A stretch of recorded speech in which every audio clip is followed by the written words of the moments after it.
नमस्कार, आप सभी का स्वागत है एकेएल न्यूज में। मैं हूं आपके साथ साक्षी गुप्ता। ये बढ़ते हैं कुछ खास खबरों की ओर। 61 वर्षीय पिता ने दिनांक 29 जून 2023 को थाना में उपस्थित होकर आवेदन पत्र प्रस्तुत किया कि उसकी नाबालिग लड़की उम्र करीब 16 वर्ष को ग्राम चूल्हा पानी के टीना खलखो के द्वारा बच्चों की देखरेख करने के लिए सन 1999 से 2002 के मध्य दिल्ली लेकर गई, जो आज दिनांक तक नहीं आई है, ना ही उसका पता चल रहा है।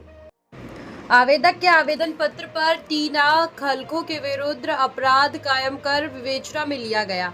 विवेचना के दौरान पुलिस के सहयोग एवं प्रयास से दिनांक 20 मई 2024 को प्रार्थी अपनी पुत्री पीड़िता को अपने रिश्तेदार के साथ थाना लाकर पेश किया।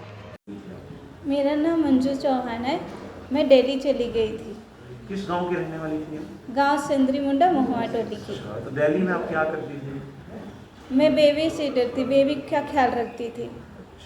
कौन ले गया था? मेरी बुआ। तो कितने साल बाद जसपुर पहुंची हो? 20 साल बाद।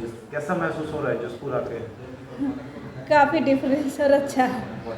तो इतने सालों तक आप क्यों नहीं आ पाई, क्या कारण रहा?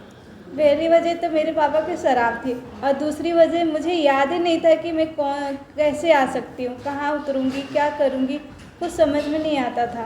क्योंकि मुझे गांव का नाम ही याद नहीं था, बस इतना याद था कि महुआ टोली का है, पर पूरा नाम याद नहीं था, इसलिए नहीं आ पाई। आप अपने घर वालों से मिले, जसपुर पुलिस की अभियान के तहत आप भी आज मिल गई हैं, तो जसपुर पुलिस के लिए क्या मैसेज देंगे आप? थैंक यू, हाथ जोड़कर थैंक यू कहना चाहूँगी।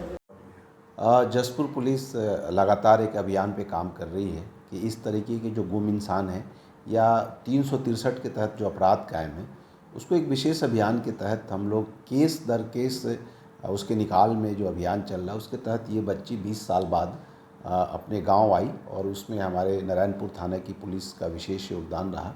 और इसकी कहानी थोड़ा डिफरेंट तरीके की है, क्योंकि ये इसके पिता के द्वारा शराब पीने के आदी, ऐसा इसने अपने बयान में बताया है। लेकिन हम लोगों ने इसे ढूंढ निकाला और ढूंढ निकालने के बाद आगे की जो वैधानिक कार्रवाई वो की जा रही है।